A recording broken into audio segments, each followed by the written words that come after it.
The protein number most people think they need after 50 is wrong. And if you're losing muscle instead of building it, that number is probably why. Today, I'm breaking down what the research actually says, what I actually eat, and why this is the number one number worth getting right. Quick recap if you're new here. I'm Carl, 55 years old, lost 35 pounds in 7 months, just walking, doing some lifting, and paying attention to what I eat. No gym membership, no crash diet, no trainer. This week, I'm getting into nutrition in more detail, specifically protein. Because honestly, this is the piece I wish I'd understood before I started. Not that someone could have told me, I probably wouldn't have listened. But I get it now. Most people don't track protein. Most people don't even know what the recommended daily allowance is. I didn't. You just eat what feels like enough and assume it probably is. I did that myself for many years. The problem is, feels like enough and actually enough are two completely different things, especially after 50. So here's the number. There's an official recommended daily protein take, and it works out to something like 0.36 grams per pound of body weight per day. That's the government minimum. And most people are actually hitting that just by eating normally. So in that sense, sure, most of us are fine. But that number was never meant to be a target. It was set as the floor, the amount you need to not fall apart, not the amount you need to maintain muscle, not the amount you need to stay strong, not anywhere close to what the research says you need once you're over 50 and your body is literally less efficient at using the protein you eat.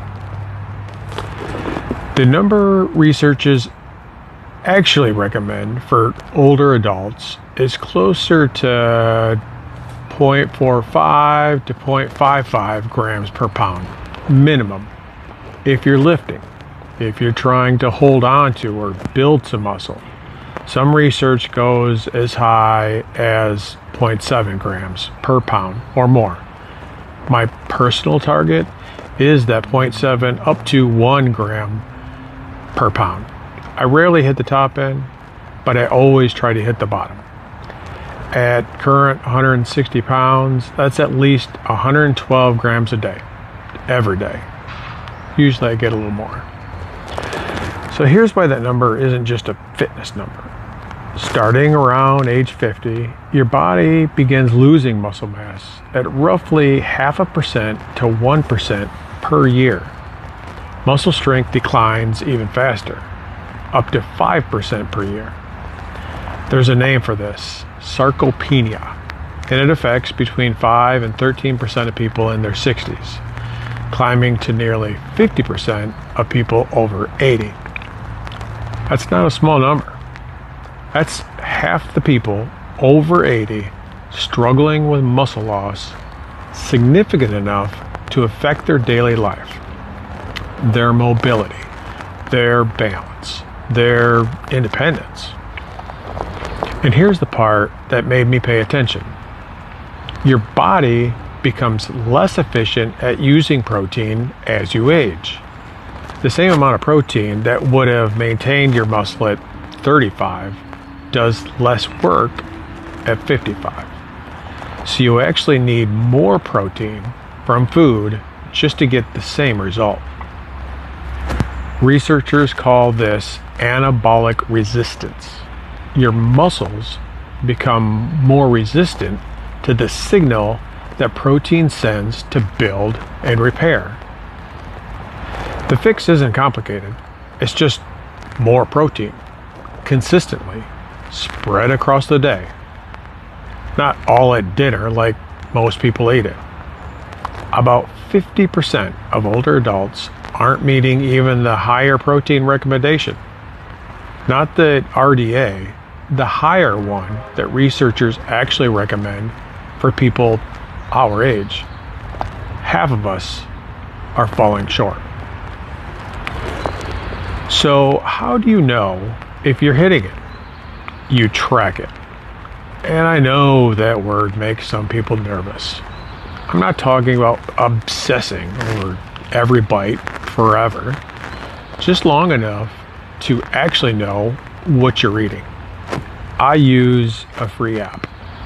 And early on, I also weighed certain things. Not everything, just the stuff where eyeballing gets you in trouble. Meats like chicken and beef.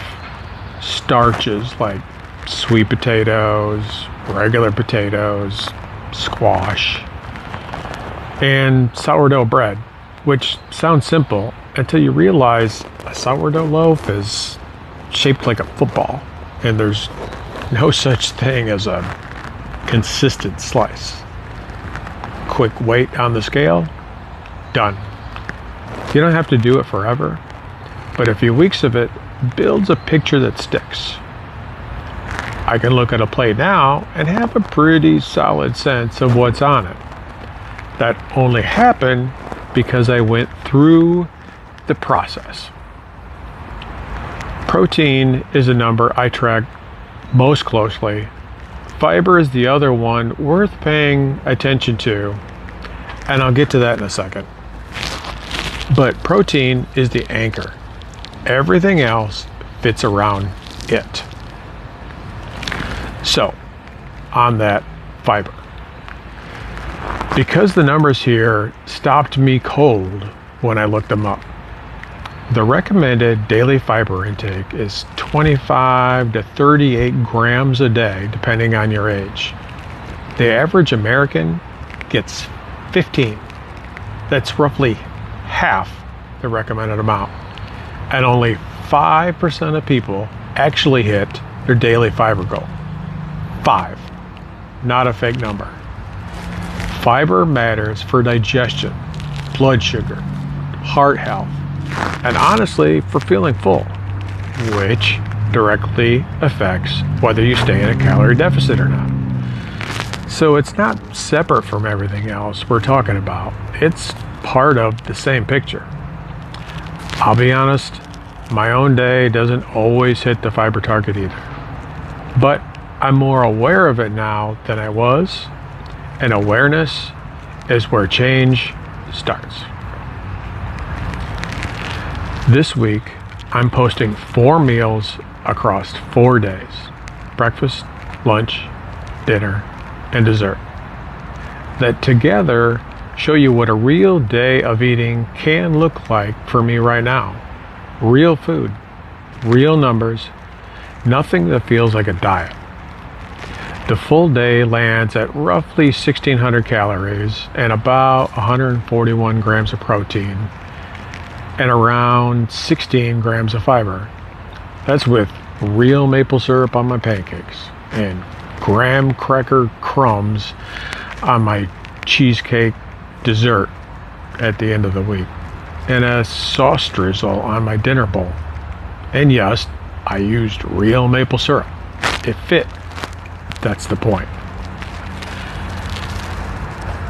Every one of those meals is going up this week, each one with the full macros and a step-by-step guide to cooking them right on the slides. The link is in my bio to find all of them. And on Saturday, I'm pulling the whole day together in a short video with the final numbers.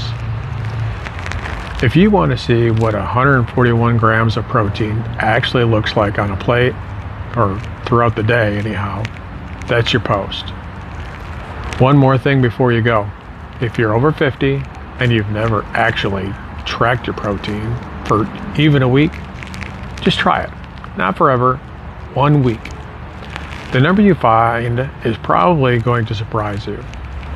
Drop a comment and tell me what you're currently eating. New video next Monday. See you then.